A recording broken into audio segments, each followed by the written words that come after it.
morning guys and welcome to Vlogmas episode 7.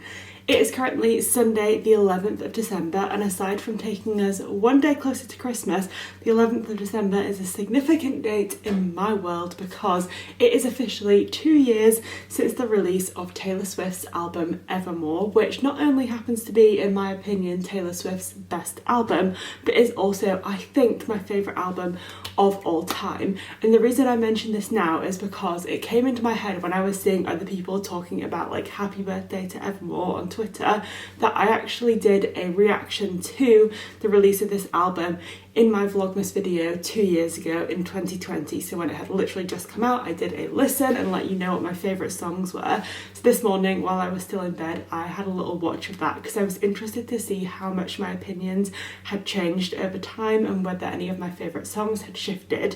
And I was quite interested to see what my favourite song was, which was No Body, No Crime, which now wouldn't even rank for me like at all anywhere near my favourite, but I think it's an exciting one to listen to begin with, and that's why I think it's so fun to return back to albums and think about how your opinions have shifted, because there are certain songs that are definitely, I guess, more of like a long-term payoff, and the more you listen to them, the more you love them. So my top 5 I think had Evermore, Long Story Short, which I was quite surprised about, Champagne Problems, Ivy, and Nobody No Crime. So 3 of those songs are still in my favourites, which are Champagne Problems, Ivy, and Evermore.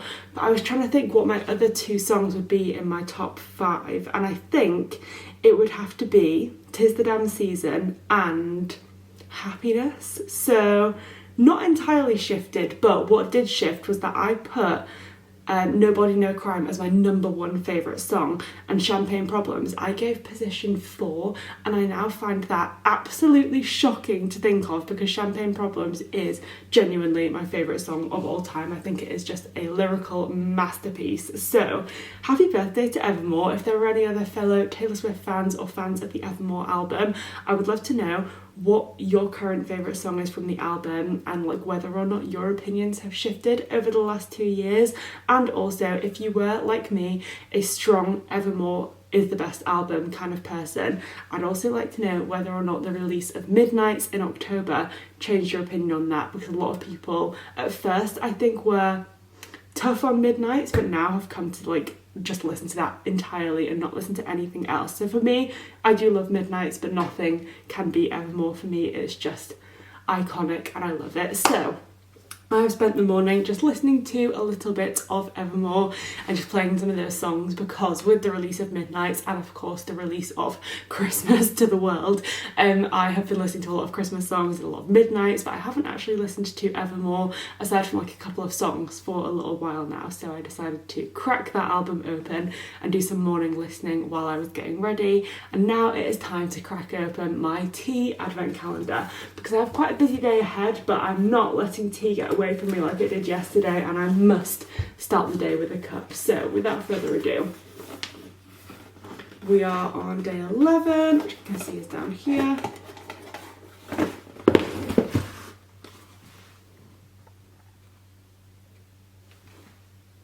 Mulled cider, winter warming, sweet spiced apple.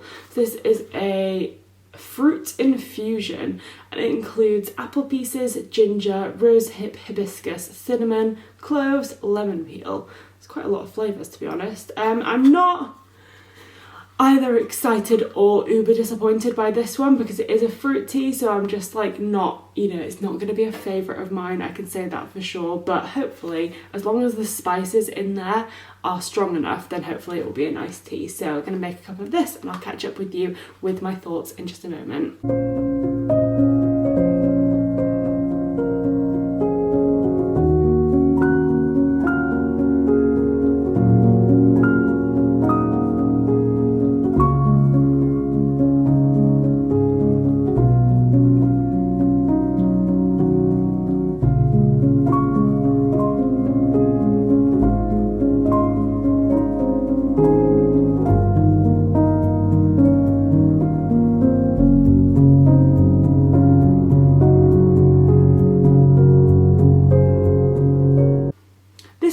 actually smells very, very familiar to me, and it's reminding me of one of the only herbal teas that I actually drink willingly, and that is a pucker tea, apple and cinnamon blend, and it actually smells really lovely. And the reason that I can get along with that particular herbal tea is because it doesn't rely entirely on the fruits to bring the flavour. It uses a spice that has a lot of flavour, like cinnamon, to like elevate the tea, so you don't feel disappointed when you're drinking it because you actually can taste something other than hot water. And I think that's the case with this one. It has a lot of different ingredients in it, but the primary one that I'm smelling right now is cinnamon, which is quite handy for me, seeing as I am such a lover of cinnamon, so I'll never complain about a tea that is strongly scented and flavoured with cinnamon. So with that said, let's have a taste.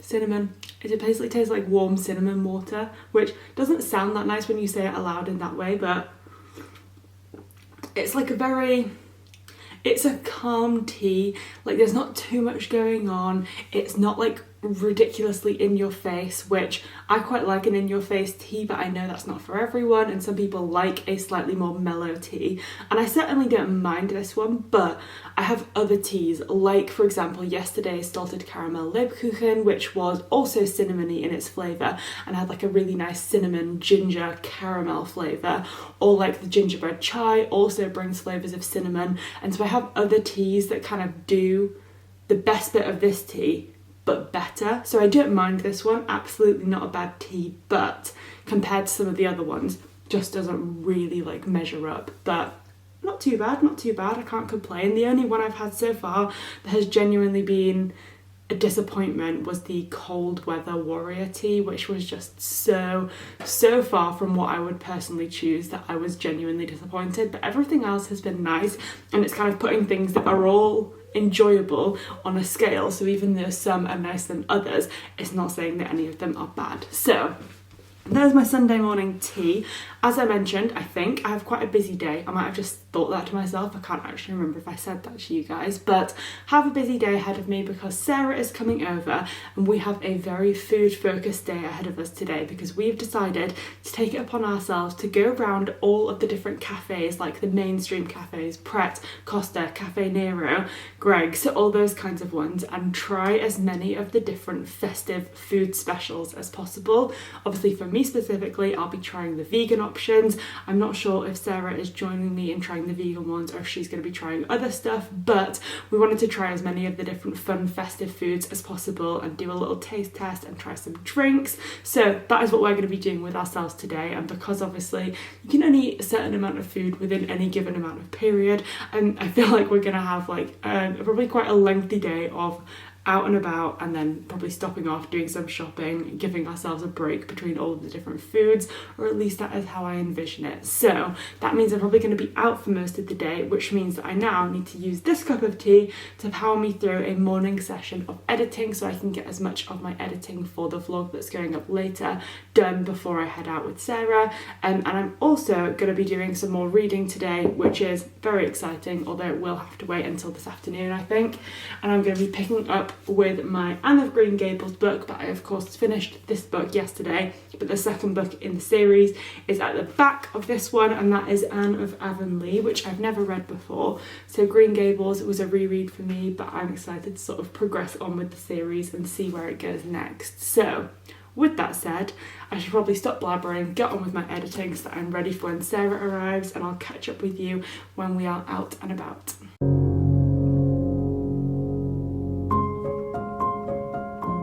Okay, so we've made our first stop. Also, before I get into this, apologies for the church bells.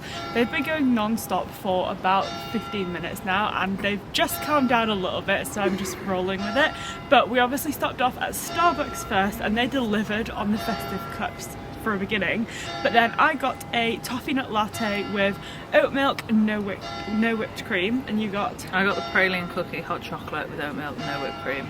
I had to read it then. And the results are 10 out of 10. Incredible. Absolutely amazing. Get The this. toffee nut latte, I haven't had one for years and years, so I had no idea what to expect, and I kind of just expected it to be a bit like a caramel latte, but it actually tastes very nutty, which I know might sound a bit obvious, but you don't necessarily always get that from like a syrup, and it really does have like such a, I don't want to say it is like a praline, but it has a bit of a praline quality to it. And yours?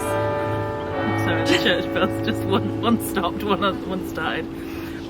So this tastes like, even when you get praline chocolates, like it actually tastes like that. So you've got the chocolate and you've got the praline flavour, and I feel like sometimes praline is just confused with being nuts. Yeah. And it's not, it's a very specific kind of, like, is it hazelnut?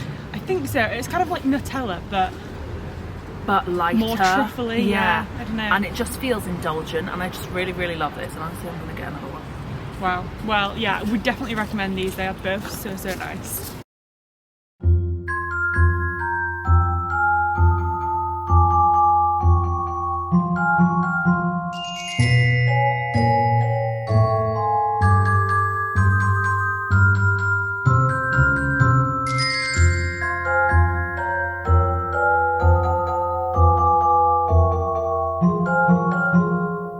Okay, so we are clearly back home after what can only be described as a seriously disappointing series of events, I would say.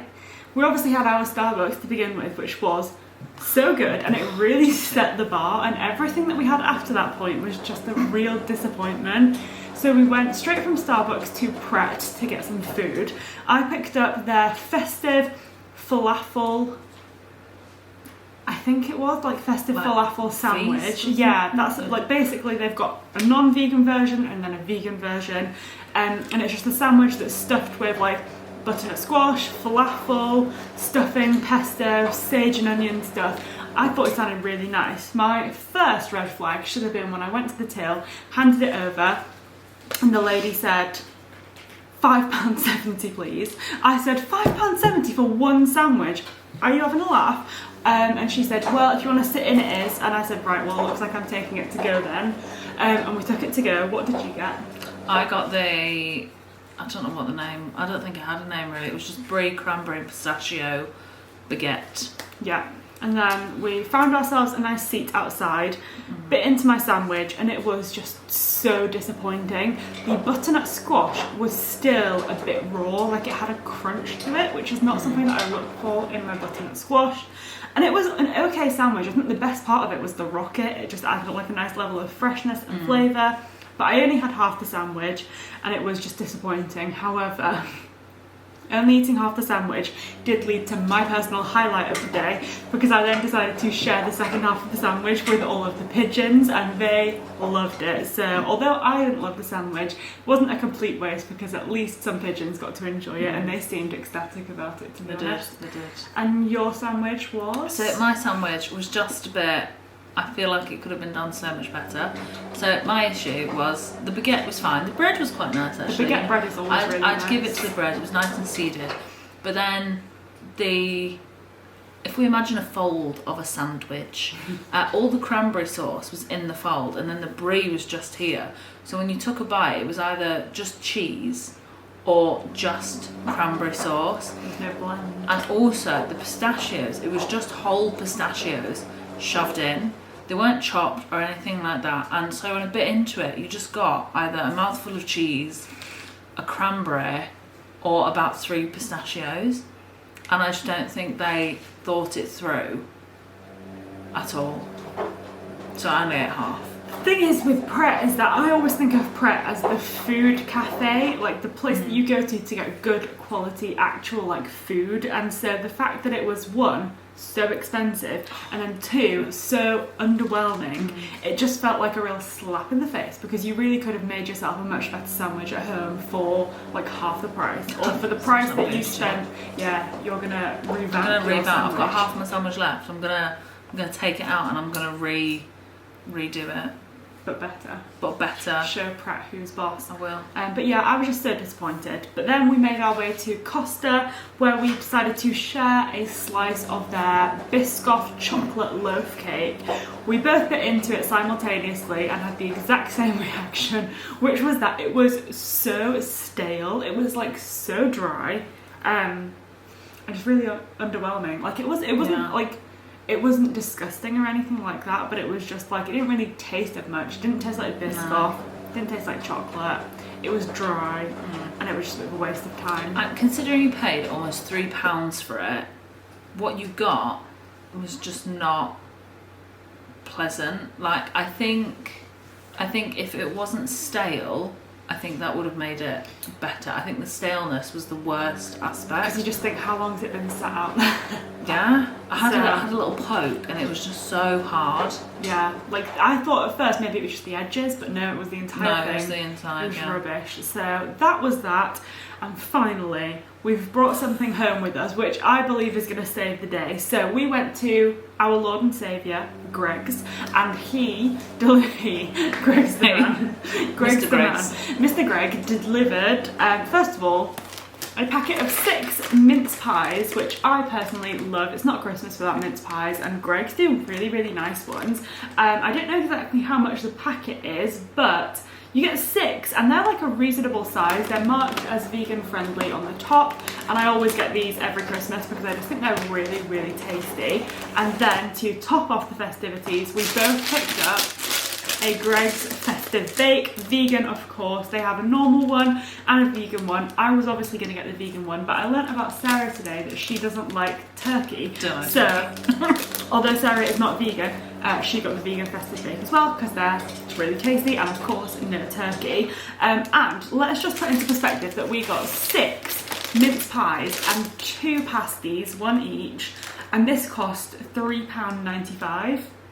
Yeah, I think so. Which I think is so reasonable, and I have a sneaking suspicion this is going to be the nicest thing we eat all day. And so the fact that Pret was so overpriced and so underwhelming, and then you can get something so tasty from Greg's for such a good price, I just think puts into perspective that money does not necessarily equate to good quality food. So without further ado, shall we try our festive bakes? Ready? How are you going to go? Are you going to go corner? Yeah, I think I'm going to go corner. Right. Wow. It's just as good as last year. I think it literally just is like a sage and onion stuffing flavour bomb as soon as you bite in. Like, you're not searching for the flavour there, it literally just hits you right in the face. That is so good. So, disappointing day overall. However, sandwiched between 2 great experiences, an excellent coffee from Starbucks and a delicious pasty from Greg's. So with that said, I'm going to finish the rest of this pasty, and then I think we're going to Waitrose to try and seek out some other festive snacks. Not for today though, but in a couple of weeks we do a Friendmas Christmas dinner, so we're looking out for what we're going to eat on our Christmas dinner together in a couple of weeks. Ready? Yeah.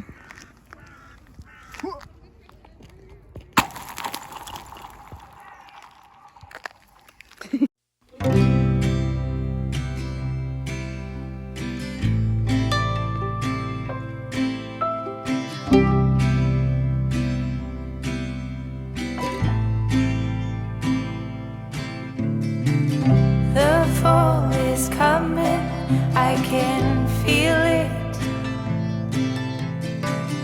The breeze brings goosebumps to my skin.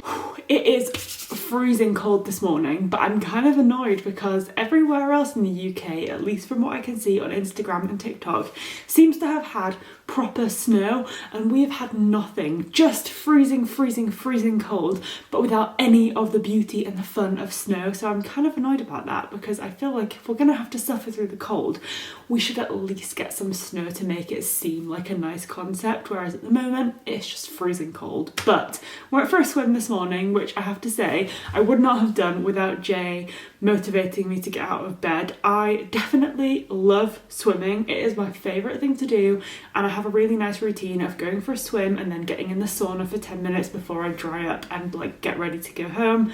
But it is the concept of getting out of bed on a freezing cold morning and driving to the pool that I really struggle with. So without Jay to motivate me, I'd probably have stayed in bed and then just gotten up and gotten ready for work. But I'm so glad that he did make me get out of bed and stop being lazy, because I had a really nice swim, lovely sauna session, and I feel like it has got me back in the groove, because I was in a very good routine with swimming for the last few weeks. But then last week, because I was down in London for a couple of days for work, and then Jay had a few work things that meant that he needed the car and I couldn't drive to the pool. I feel like I was just like completely out of the routine last week, and it's so easy to fall off the horse. I think when you're in routines with exercise, it takes a lot of discipline, I think, to get into a good routine, and it can just take the tiniest little thing to knock you right off of it. But I feel like getting to the gym on Monday morning is probably one of the best things you can do to just like get the routine reset. So feeling good and feeling excited because it is officially Monday the 12th of December, and that means that I can actually say that Christmas is next week, because Christmas is on a Sunday, so it is not this Sunday but next Sunday. So we are officially technically 1 week away from Christmas week, which is very exciting. And to celebrate that, let's have ourselves a lovely cup of tea, which will be very welcome on my freezing cold hands this morning. It's just what I need to warm up. So without further ado, door 12 is right up here. And this morning we are drinking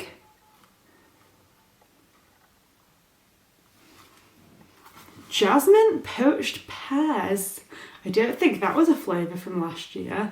Jasmine sencha with a fruity pear, and that is a green tea. Interesting, I don't know if we've had a green tea yet. We've definitely had herbal teas, but I don't know if there's been a green tea yet. And it is Chinese sencha green tea, air-dried pear pieces and jasmine blossom. So all in all, quite a simple flavour blend, really, only 3 ingredients, whereas some of the other ones that have been a bit more powerful have had like 5 or 6 ingredients, so that's interesting. But as per usual, I will give it a blend, make it up and see what we think of it. I'm just slightly concerned that this is just going to be quite a weak tea, but there's only one way to find out.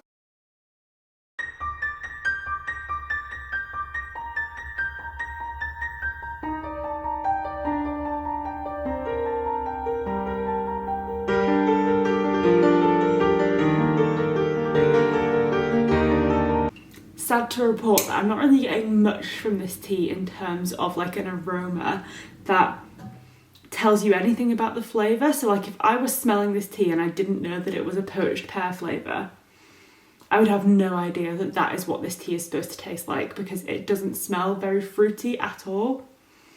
It doesn't really smell of anything, to be honest, so that's a bit concerning and doesn't really bode well for its flavour, because I find with all teas, no matter what blend they are, the smell is almost always stronger than the flavour, and so the fact that it's starting with quite a weak smell doesn't really fill me with confidence that it is going to have a very strong or distinct flavour. But I'll try to reserve my judgment until I've actually tried it, and I'm going to give it a couple more minutes to just steep and ruminate and allow those flavours to become as strong as possible before I make my judgment by trying it. So while we let the tea steep and brew for a little bit longer, let's have a quick chat about Anne of Avonlea, which I did make a start on yesterday evening.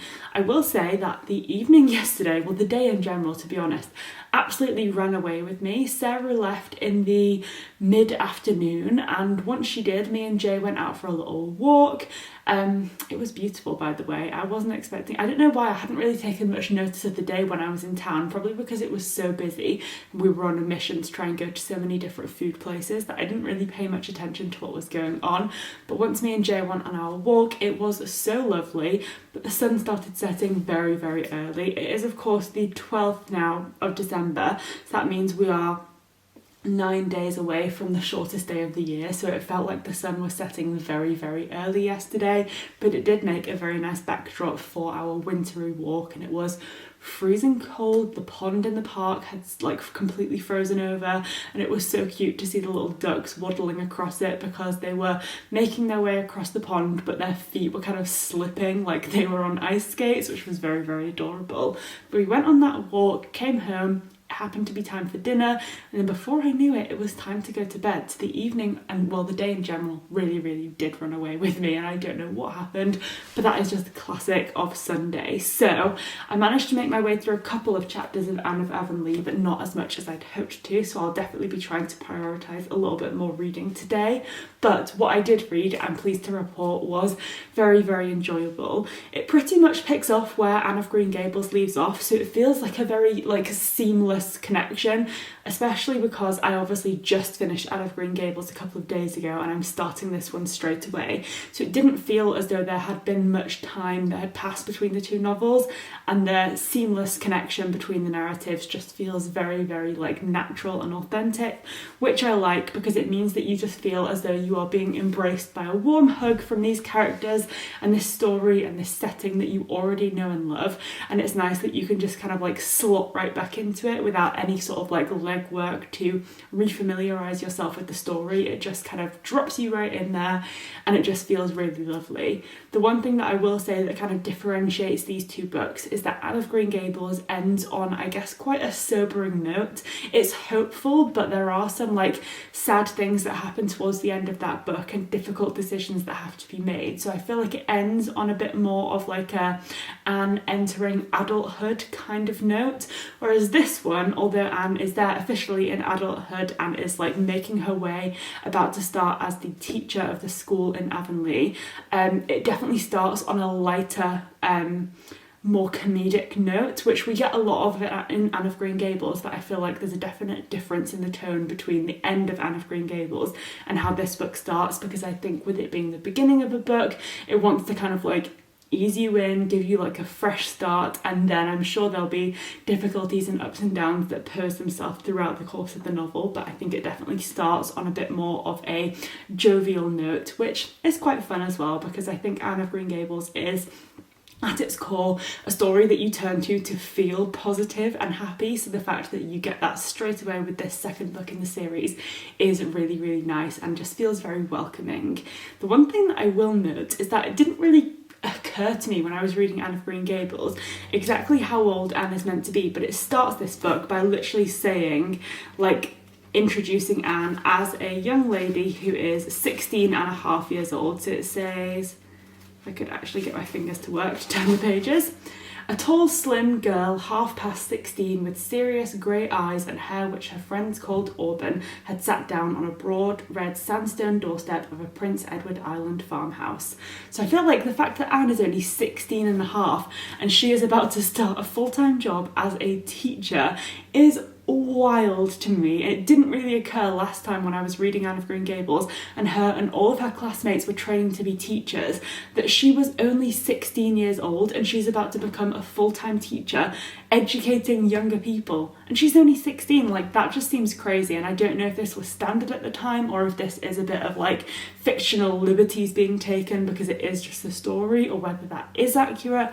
I honestly don't know. If anyone does know, then please let me know in the comments. If not, I'll have to do a little bit of research, but that just seemed crazy to me. But that aside, I'm very excited to be reading some more of Anne's story, and I can't wait to hopefully get on with some more of that later on today. Probably not on my lunch break because I'm trying to take myself out for a run every day this week, so we'll see how that goes. But for now, let's have a taste of this poached pear tea.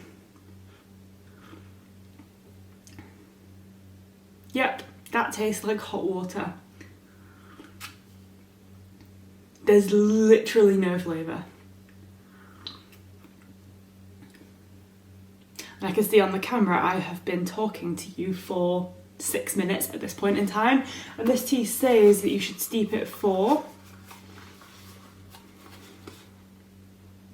3 minutes, so I have doubled that time and nothing at all. Now, lucky for you, or lucky for Bird and Blend, lucky for all of us, I actually like hot water, and I would rather drink hot water than cold water, to be honest. But when you go to the effort of taking the time to sit there and allow a tea to brew and you're hoping for a nice flavour and it just doesn't deliver, you can't help but feel disappointed. But I'm feeling very positive this morning, so I'm not going to let it get me down. I'm about to go and start my day of work. Happy Monday, or whatever day it is when you're watching this, and I'll catch up with you later, hopefully with some thoughts on Anne of Avonlea and her adventures as a teacher.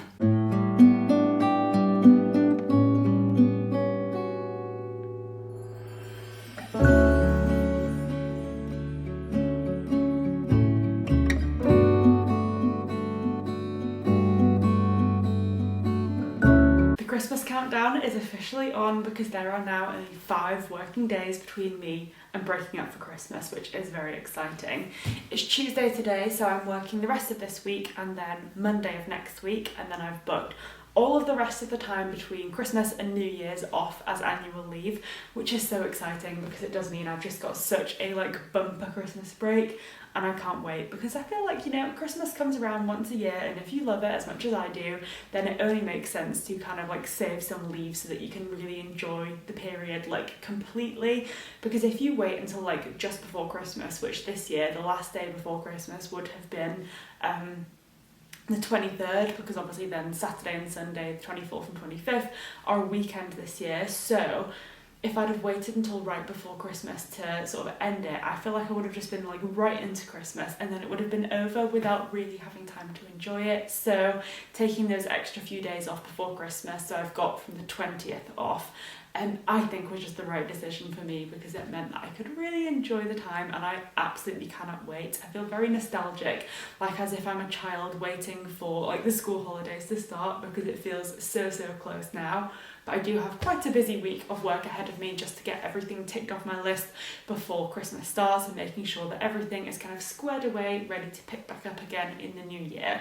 So I do feel like the next few days are likely to be quite calm, cozy days, and when I'm not working, I'm just going to be trying to get on with as much reading as possible, because I am getting very close to the end of the year now, and the goal of reading 75 books is looking less and less realistic, but I am committed to trying to read as much as possible. Even if I don't hit that kind of arbitrary number of 75 books, I do want to try and read as many as I can before the year is out. And on that note, I'm getting very close to having finished Anne of Avonlea, which I'm absolutely loving. One thing that I've noticed is that this book, obviously, or this series rather, which starts with Anne as a young character, is so satisfying to read because you, as the reader, just get to witness so much growth and development in this character, and I honestly cannot wait to read the rest of the series. I know I'm only on book 2 now, but I just think it's going to be such a fun and rewarding reading experience because you do just get to see so much growth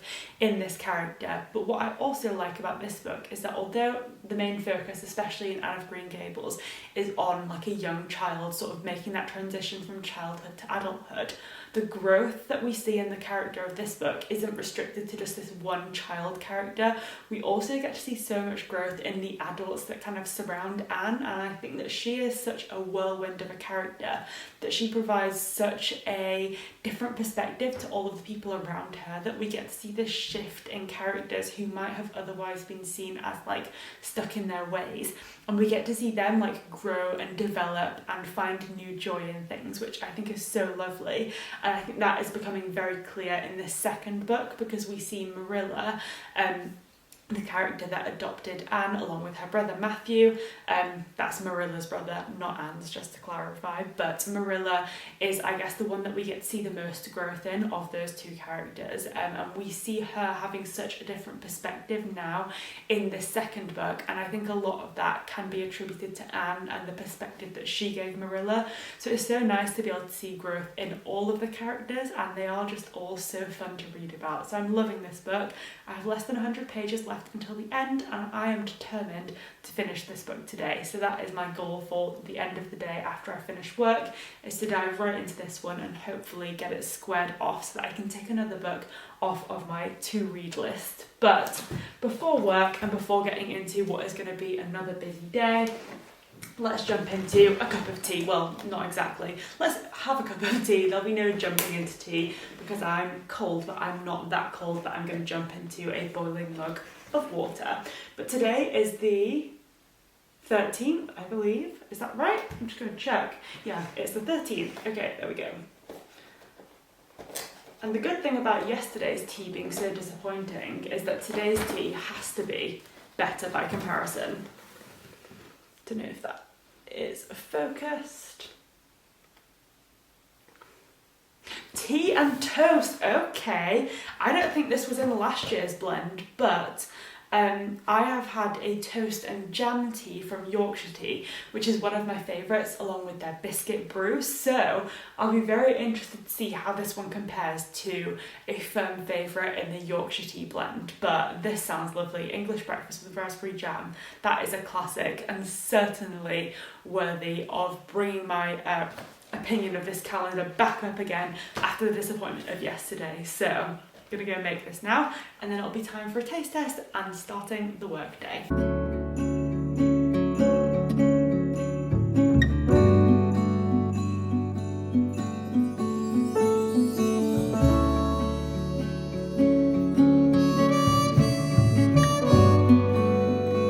Okay, so in our toast and tea blend, we have Indian Assam black tea, which is interesting because I don't think we've had that particular blend of black tea before. I can't remember which one is making up the majority, but it is... Oh, there's also a Kenyan black tea, so there's two different types of black tea, but I don't think that they are the one that we've had so far, so it's a different blend of black tea. I don't think we've had either of those two. Hibiscus, freeze-dried raspberry, apple pieces, rosehip, and cornflowers. So I've also given myself a little treat, and that treat is I've added a spoonful of sugar into this one, just because I do feel like, at least with the Yorkshire Tea blend, the sugar isn't essential, but it does elevate the fruity flavour slightly and makes it seem more authentic as a jammy flavour, because obviously jam is very, very sweet. So without further ado, let's give this one a try. It does taste predominantly like a black tea, I'm not gonna lie. It's lovely, it really is lovely, but the fruity flavour isn't quite there, and there's no toastiness. I honestly can't describe how good the Yorkshire Tea ones are. I don't actually know if I've got any in at the moment.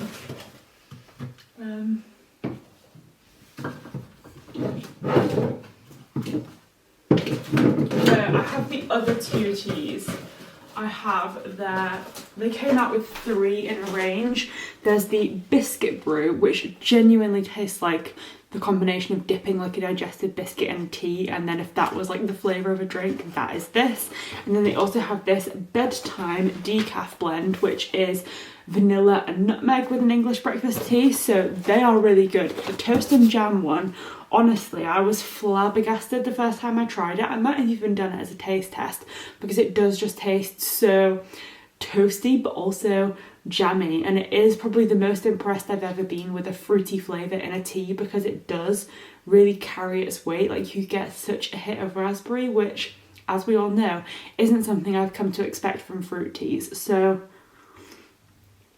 this one is less impressive, but delicious nonetheless, if that makes sense. So it doesn't taste as good as the one that I've tried, and if this was the first ever tea and toast tea that I'd tried, I'd probably think this was incredible, but because I'm holding it to the very high standard of Yorkshire Tea, it's not quite as good, but it is still a really, really tasty blend. So with that said, I'm gonna go and start the workday, and I will catch up with you later on when we finish Anne of Avonlea together.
When I finished work today, I had two priorities. The first was to wash my hair and the second was to finish reading Anne of Avonlea, and I'm very happy to say that as of just a moment ago, I've managed to take both those things off my to-do list.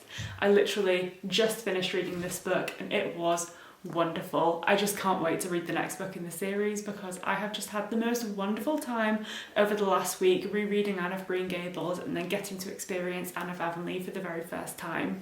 I fear I might be becoming a slight broken record because of how much praise I'm showering upon this series, but I just love it so much. Everything that I've already said about both of these books still stands, so rather than just going on about everything I've already said, I thought that I would leave you with one quote from Anne of Avonlea, which I think is, first of all, just really lovely writing, and second of all, summarises the essence of these books and the thing that I love about them so much. So, after all, Anne had said to Marilla once, I believe the nicest and sweetest days are not those on which anything very splendid or wonderful or exciting happens, but just those that bring simple little pleasures, following one another softly like pearls slipping off a string. Is that not just absolutely wonderful? And since Ellen Montgomery says things way better than I ever could, I'm going to leave you on that quote. So thank you so much for watching, and I will catch up with you in a couple of days for yet another instalment of Vlogmas.